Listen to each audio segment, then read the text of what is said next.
আমি আজকে বানিয়েছি কেএফসি ফ্রাই চিকেন। সন্ধ্যার স্ন্যাক্স হিসাবে দারুণ মুখরোচক একটা রেসিপি। দেখতে থাকুন আমার রেসিপিটা আমি কিভাবে বানিয়েছি। যদি ভালো লেগে থাকে তাহলে আমার চ্যানেলে একটা কমেন্ট ও একটা সাবস্ক্রাইব করে দেওয়ার অনুরোধ রইল। নমস্কার বন্ধুরা, কুকিং অর্পিতাতে আপনাদের সবাইকে স্বাগত জানাই। আশা করি আপনারা সবাই ভালো আছেন। আমি আজকে বানাচ্ছি কেএফসি ফ্রাই চিকেন।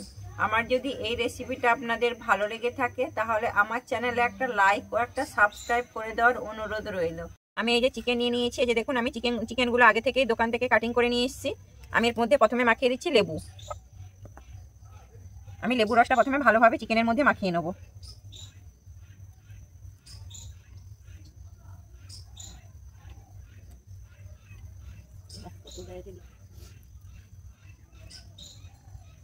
আপনারা আপনাদের পরিমাণ অনুযায়ী দেবেন। আমি এরপরে দিচ্ছি এখানে আদা রসুনের পেস্ট। দিয়ে আমি এটা প্রথমে ভালোভাবে মাখিয়ে নিচ্ছি।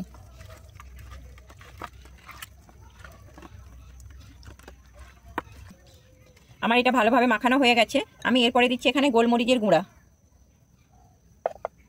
আমি তারপরে দিচ্ছি এখানে ম্যাগি মশলা। ম্যাগি মশলাটা কিন্তু অনেকটাই কেএফসি চিকেনের স্বাদকে বাড়িয়ে তুলবে। আমি এরপর দিয়ে দিচ্ছি এখানে সয়া সস। আমি তারপরে দিচ্ছি টমেটো সস। টমেটো সসের পরিমাণটা কিন্তু একটু বেশি দিতে হবে সয়া সসের তুলনায়। এটা আমি দিচ্ছি চিলি সস। চিলি সসটা কিন্তু একদম অল্পই দিচ্ছি। আমি এবারে এটাকে ভালোভাবে মাখিয়ে নিচ্ছি। আমি খুব ভালোভাবে মাখিয়ে নিয়েছি। একবার বাড়িতে অবশ্যই বানিয়ে দেখবেন আমার এই রেসিপিটা। বাজারের থেকেও খুব খেতে দারুণ লাগবে। আমি এবার এটাকে রেখে দিচ্ছি 1 ঘন্টার জন্য। আমার 1 ঘন্টা হয়ে গেছে। আমি ঢাকনাটা খুলে রেখে নিচ্ছি। আমার কিন্তু খুব সুন্দর ম্যাগনেট হয়েছে। আমি এবারে রেখে দিচ্ছি। করার জন্য আমি এখানে নিয়েছি ময়দা। ময়দাটা আপনারা আপনাদের পরিমাণ অনুযায়ী দেখে নেবেন। আর দিচ্ছি কর্নফ্লাওয়ার। আমি ময়দার তুলনায় কর্নফ্লাওয়ারটা কিন্তু অল্পই দেবো। দুটোকে আমি এবারে ভালোভাবে মিশিয়ে নিচ্ছি। আমি এবারে উপর দিয়ে দিচ্ছি পরিমাণ মতো লবণ। আর দিচ্ছি আমি এখানে গোলমরিচের গুঁড়ো। আর দিচ্ছি ঝাল লঙ্কার গুঁড়ো। ঝালটা আপনারা আপনাদের পরিমাণ অনুযায়ী দেবেন। আমি এটা খুব ভালোভাবে এটাকে মিশিয়ে নেব। আর এটা খুব ভালোভাবে মাখানো হয়ে গেছে। আমি এরপরে একটা বাটিতে জল নিয়ে নিয়েছি। আমি জল দিয়ে এবারে পাউডার দুধ একটা নিয়েছি। আমি পাউডার দুধটাকে গুলে নেব। এটা দিলে কিন্তু কেএফসি চিকেনের টেস্টটাকে আরো দারুণ। আমি দুধটা এবারে ভালোভাবে গুলিয়ে নিচ্ছি জলের সঙ্গে।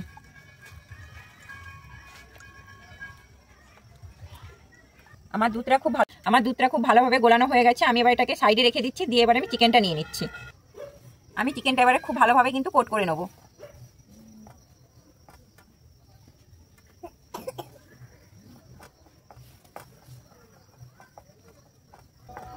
আমি এটা খুব ভালোভাবে কোট করে নিয়েছি। এবারে আমি আমুল দুধের মধ্যে এটাকে মিশিয়ে দিচ্ছি। আমি দুধের মধ্যে খুব ভালোভাবে আমি ডুবিয়ে নিয়েছি। আমি আবারও কোট করে দিচ্ছি। আমি কোটটা খুব ভালোভাবে করে নিয়েছি। কোটটা যত ভালো হবে চিকেনটা তত কেএফসি হবে। আমি বাদ বাকিগুলো একইভাবে করে নেব। আমি সব চিকেনগুলোকে কোট করে নিয়েছি। আমি এবারে এইগুলোকে সব তেলের মধ্যে ফ্রাই করে নেব। আমি উনুনে কড়া বসিয়ে দিয়েছি। আমি কড়াইতে সাদা তেল দিয়ে দিয়েছি। আমার তেলটা গরম হয়ে গেছে। আমি এবারে চিকেনগুলোকে সব তেলের মধ্যে দিয়ে দিচ্ছি।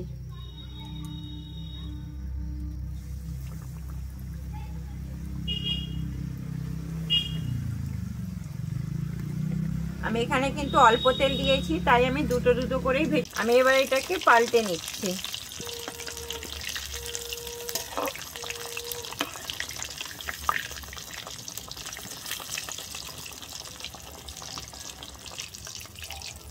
আমি এটাকে কিন্তু উল্টে পাল্টে হালকা আঁচে ভেজে নেব। বেশি কিন্তু আমি আঁচ দিয়ে এটা ভাজবো না।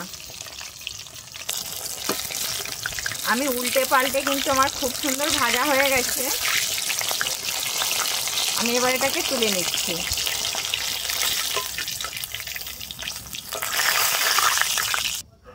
আমি বাদ বাকিগুলো একইভাবে ভেজে নেব।